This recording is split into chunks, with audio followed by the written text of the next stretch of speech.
बिस्मिल्लाहिर्रहमानिर्रहीम। अस्सलाम वालेकुम दोस्तों, मैं मोहम्मद नदीम अख्तर और आप देख रहे हैं नदीम शान इलेक्ट्रिकल यूट्यूब चैनल। दोस्तों की भरपूर दुआओं के साथ आज एक और वीडियो लेकर हाजिर हुआ हूं। ये जो वीडियो है हम बनाने जा रहे हैं यूपीएस के सर्किट के ऊपर। काफ़ी सारे दोस्तों की डिमांड थी कि यूपीएस के सर्किट के ऊपर आप वीडियो बनाएं, तो हम आपको बेसिक्स समझाएंगे। सबसे पहले यूपीएस के सर्किट्स के बारे में कि यूपीएस का जो सर्किट है उसके अंदर जो जितने भी कंपोनेंट लगे हुए हैं इनका क्या क्या काम होता है। जी दोस्तों, वीडियो आपने शुरू से लेकर एंड तक वॉच करनी है ताकि आपको मुकम्मल तौर पर समझ आ सके। अगर आप चैनल पर नए हैं तो आप चैनल को सब्सक्राइब कर लें, साथ में बेल के आइकन पर भी क्लिक कर लें। और चलो चलते हैं, बताते हैं हम आपको इस सर्किट के बारे में। जी दोस्तों, सबसे पहले हम आपको बताते चलें, ये आपका 12 वोल्ट यूपीएस का सर्किट है।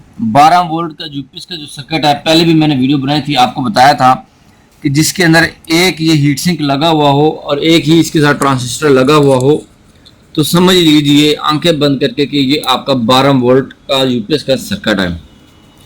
चलो चलते हैं, इसके कुछ कंपोनेंट्स के बारे में आपको बताते हैं। जो मेन कंपोनेंट्स हैं आपको भी पता होना चाहिए कि इसके अंदर ये कौन से कंपोनेंट्स हैं और ये क्या काम करते हैं। जी दोस्तों, सबसे पहले आपको ये नजर आएंगे, ये टर्मिनल बॉक्स लगे हुए हैं, इनको कहते हैं टीबी बॉक्स। यहाँ पर साइड पर इनके नाम भी लिखे हुए हैं, ये किस किस पर्पस के लिए हैं। सबसे पहले इन्वर्टर के लिए ये वाला, दूसरा न्यूट्रल के लिए, तीसरा लाइन के लिए, चौथा यूपीएस के लिए, यूपीएस की आउट होगी, पांचवा न्यूट्रल आउट होगा और छठा जो होगा वो चार्जिंग के लिए इस्तेमाल किया जाएगा।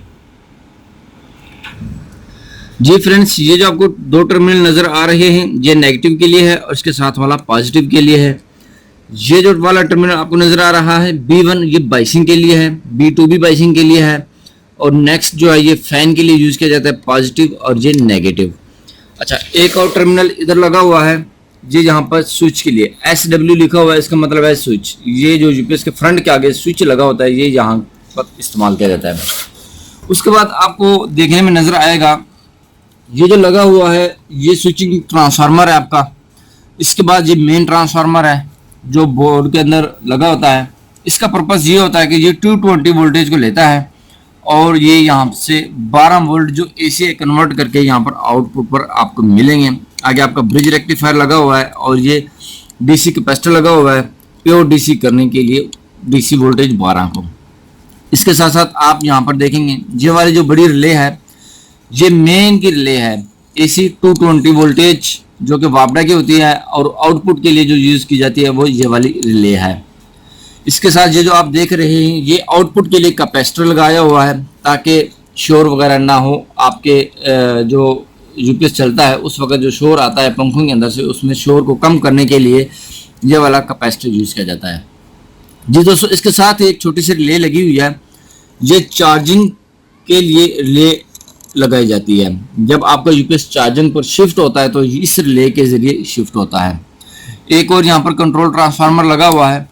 यहाँ पर आप देखेंगे एक अदद ट्रांजिस्टर लगा हुआ है जिसे आप ट्राइक कहते हैं।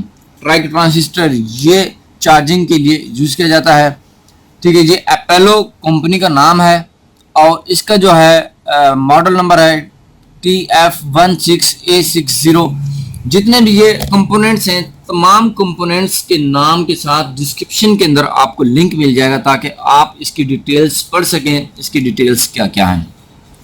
अच्छा, इसी के साथ एक और यहाँ पर लगा हुआ है मोक 3021। ये देखें, मैं आपको सीधा करके दिखाता हूँ। मोक MOC मोक कंपनी का नाम है 3021।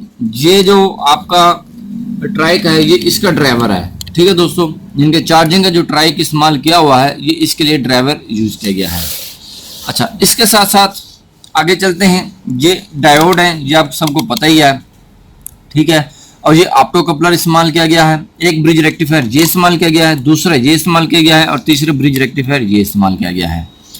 ये वाला ब्रिज रेक्टिफायर जो इस्तेमाल किया गया है DC 12 वोल्टेज को कन्वर्ट करने के लिए, सिस्टम को आपके सर्किट को 12 वोल्टेज देने के लिए दिया गया है। ये इन्वर्टर के लिए दिया गया है और ये इधर चार्जिंग के लिए ये आपका ब्रिज रेक्टिफायर दिया गया है। अच्छा जी, अब आगे चलते हैं। पहले हम आईसी की बात करेंगे। इसके अंदर 4 आईसी लगे हुए हैं। सबसे पहला जो आईसी लगा हुआ है ये है, इसका मॉडल नंबर LM393P। ये 8 पिन आईसी है। इसका भी डिस्क्रिप्शन के अंदर आपको लिंक मिल जाएगा, इसकी डिटेल लिंक पर क्लिक करके आप मुकम्मल डिटेल पढ़ सकते हैं। ये वाला दोस्तों आईसी है, ये मेन सप्लाई को कंट्रोल करने के लिए यूज किया जाता है। अगर आपका सर्किट बोर्ड तमाम चीजें ठीक है फिर भी मेन पर ये आपका शिफ्ट नहीं हो रहा, तो आप इस आईसी को चेंज करेंगे तो आपका मेन का प्रॉब्लम दूर हो जाएगा। ये वाला जो आईसी आप देख रहे हैं इसका मॉडल नंबर है 4051। इसका भी डिस्क्रिप्शन के अंदर आपको लिंक मिलेगा, इसकी भी आप स्पेसिफिकेशन पढ़ सकते हैं। ये वाला आईसी आपके एम्पेयर को भी कंट्रोल करता है, बैटरी फुल लो को भी कंट्रोल करता है और बैटरी लो को भी कंट्रोल करता है और आपकी ओवरलोड को भी कंट्रोल करता है और आपके वोल्टेज जो फिक्स होते हैं उसको भी कंट्रोल करता है और ये मेन की जो वेरिएबल है इसको भी ये कंट्रोल करता है। उसके बाद आपके पास आईसी आ जाता है ये वाला बड़े वाला आईसी, ठीक है दोस्तों, PIC16F72। इसका भी डिस्क्रिप्शन के अंदर आपको लिंक मिल जाएगा, आप इसे भी पढ़ लीजिएगा। ये वाला आईसी जितने भी प्रोग्रामिंग हो रही है सर्किट के अंदर उसको डील करता है और साथ में ये जो आपकी यहाँ पर इंडिकेशन चलती हैं सर्किट के आगे, चार्जिंग की, बैटरी लो की, बैटरी फुल की और यूपीएस की और मेन की, और इसको ये डील करता है। इसके साथ ही एक और आईसी लगा हुआ है 62W257F-E3। ये वाला आईसी जो कंट्रोल करता है जो बैटरी की इंडिकेशन चल रही होती हैं परसेंटेज के लिए 20%, 40%, 60%, 80% और 100%, ये आईसी इसको डील कर रहा है जी दोस्तों। उसके साथ साथ यहाँ पर जो वेरिएबल लगी हुई है, ये वाली जो वेरिएबल लगी हुई है ये मेन को कंट्रोल करती है, मेन वोल्टेज जिनकी एसी की जो मेन आ रही होती है ये उसको कंट्रोल करती है, ठीक है जी दोस्तों।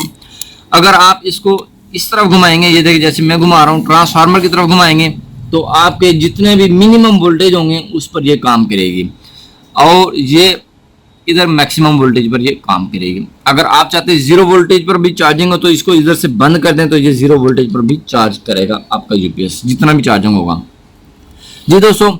उसके बाद ये वाली वेरिएबल है, ये है फिक्स वोल्टेज के लिए।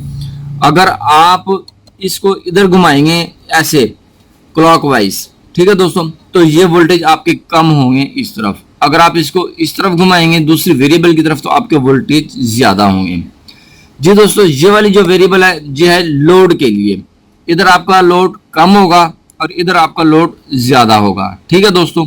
इसके बाद आ जाते हैं सेट एम्पेयर।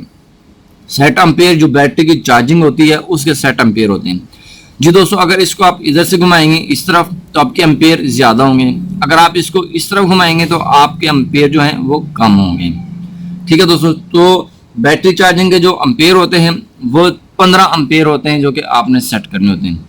ये है बैटरी फुल की वेरिएबल जी दोस्तों, ये इस तरह से बंद होती है। जब आप इसको इस तरफ घुमाएंगे ना क्लॉकवाइज, जब आप इसको क्लॉकवाइज रोटेट करेंगे तो आपकी बैटरी ये कट ऑफ करवा देगी, जहाँ जितने वोल्टेज आप सेट करेंगे वहां पर आपकी ये बैटरी वोल्टेज कट ऑफ करवाएगी जी फ्रेंड्स। इससे आगे ये वाली जो वेरिएबल है ये है बैटरी लो की। बैटरी लो की वेरिएबल ये शो करवाती है कि बैटरी के यूपीएस के दौरान कितने वोल्ट रह जाएं कि ये बंद हो जाए जी दोस्तों। आपको याद होना चाहिए कि जो 12 वोल्ट का यूपीएस होता है उसको हम कट ऑफ करवा देते हैं 8 वोल्ट पर, जो 24 वोल्ट का यूपीएस होता है उसको हम कट ऑफ करवा देते हैं 18 वोल्ट पर, जो 36 वोल्ट का यूपीएस होता है उसको कट ऑफ करवा देते हैं हम 28 वोल्ट पर, ठीक है दोस्तों।